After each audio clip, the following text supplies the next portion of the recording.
bumalik ka habang may panahon pa. Magandang araw po sa inyong lahat, lalo na sa ating mga sundalo, police, Coast Guard, jail officer, firefighter, at lahat ng nasa serbisyo at sa inyong mga pamilya. Ako po si Father Dion, isang paring Katoliko ng Military Ordinariate of the Philippines at ang Executive Officer ng Office of the Chief Chaplain of the Philippine Army. At ito po ang salita ng Diyos, ang ating gabay. Ngayon po ay Wednesday, February 18, 2026, Ash Wednesday o Miyerkules ng Abo, ang unang araw ng 40 araw ng Kwaresma o the first day of the 40-day season of Lent. At ngayong araw, lalagyan tayo ng abo sa noo. Sa trabaho, may suot kayong uniforme na simbolo ng kapayapaan, disiplina at tungkulin. Ngunit ngayon, ang tanda sa atin ay abo. Ang abo ay nagpapaalala sa atin ng katotohanan madalas nating iwasan. Hindi tayo permanente. Hindi tayo invincible. Hindi natin kontrolado ang lahat. At hindi ito kahinaan. Ito ay katotohanan. Sa ating unang pagbasa, mula sa aklat ni Propeta Joel, chapter 2, verses 12 to 18, malinaw ang paanyaya ng Diyos. Magbalik loob kayo sa akin ng buong puso. Bilang mga nasa serbisyo, sanay kayo sa disiplina at pagsunod sa utos. Ngunit, sa buhay espiritual, madali tayong maanod. Unti-unti. Nangyayari ito kapag inuuna ang duty kaysa dasal. Pinapairal ang galit dahil sa stress. Nagiging normal ang pagod at pagiging irritable. Lumalayo ang loob sa pamilya dahil sa trabaho. Malakas tayo sa labas, ngunit mahina tayo sa loob. Hindi kayo kinokondena ng Diyos ngayon.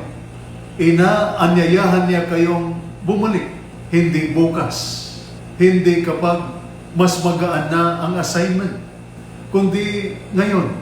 Sa ating ikalawang pagbasa, mula sa ikalawang sulat ni San Pablo sa mga taga-Korinto, chapter 5, verse 20 to chapter 6, verse 2, sabi ni San Pablo, ngayon ang araw ng kaligtasan. Sa inyong propesyon, mahalaga ang timing. Hindi pwedeng ipagpaliban ang rescue. Hindi pwedeng ipagpabukas ang response. Ngunit, pagdating sa Diyos, madalas nating sabihin, kapag tapos na ang deployment, kapag hindi na ako busy, kapag mas maayos na ang schedule. Ngunit, kailan ba hindi naging busy ang mga nasa serbisyo? Ang totoo, laging may susunod na misyon. Laging may susunod na responsibilidad. Kaya sinasabi ng simbahan ngayon, kung may kailangang ayusin, ayusin na. Kung may kailangang patawarin, patawarin na. Kung may kailangang ikumpisan, gawin na. Dahil walang garantiya ang mamaya.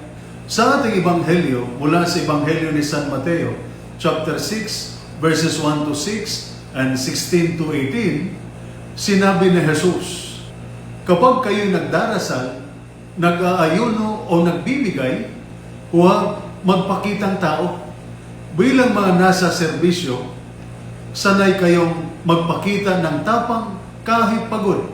Sanay kayong maging matatag kahit may takot. Ngunit sa harap ng Diyos, hindi kailangang magpanggap. Hindi kailangang maging malakas. Hindi kailangang itago ang kahinaan. Sa Diyos, pwede kang umamin. Napapagod ako. Nagagalit ako. Nahihirapan ako. Nagkukulang ako. Ang Kwaresma ay hindi tungkol sa pagpapakita na banal tayo. Ito ay tungkol sa pagiging totoo. Ang tunay na pag-aayuno para sa inyo ay maaaring pag-aayuno sa mainit na ulo, pag-aayuno sa masasakit na salita, pag-aayuno sa pride dahil sa ranggo, pag-aayuno sa bisyo na pampalipas ng stress, at palitan ito ng pasensya, pagkikinig, pagpapakumbaba, mas malalim na panalangin. Kapag sinasabi sa inyo, alalahanin mong ikaw ay alabok, hindi ito para ipahiya kayo. Ito ay para protektahan kayo. Proteksyon laban sa sobrang pride, proteksyon laban sa pagkalunod sa trabaho, proteksyon laban sa pagkalimot sa Diyos. Sa labas, may kapangyarihan kayo, may responsibilidad, may armas, may otoridad. Ngunit sa harap ng Diyos, pare-pareho tayong nangangailangan ng awa. Ang abo ay paalala. Ang kaluluwa ninyo ay mas mahalaga kaysa anumang ranggo. Sa pamilya ng mga nasa serbisyo, kayo ang tahimik na bayani. Kayo ang naghihintay. Kayo ang nag-alala. Kayo ang umaako sa kakulangan kapag wala sila. Ang kwarisma ay para rin sa inyo. Dalhin ninyo sa Diyos ang takot. Dalhin ninyo ang pagod. Dalhin ninyo ang pangamba. Hindi niya kayo nakakalimutan. Ang Miyerkules sa Abo ay hindi tungkol sa takot sa kamatayan. Ito ay tungkol sa pagkakataong magsimula muli. Habang tayo ay may hininga, may pagkakataon pa. Ayusin ang buhay espiritual. Ayusin ang relasyon. Ayusin ang puso.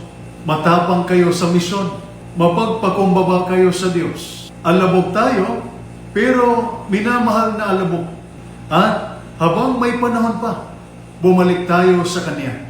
Ito po ang salita ng Diyos, ang ating gabay. Manalangin tayo. Panginoong Diyos, habang tinatanggap namin ang abo, paalalahanin mo kami, ang lakas namin ay galing sa iyo.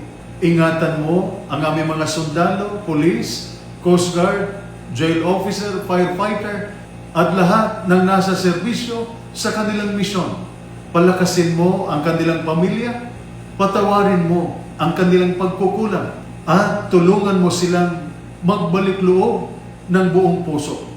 Habang may panahon pa, ilapit mo sila sa iyo sa pamamagitan ni Kristo na aming Panginoon. Amen.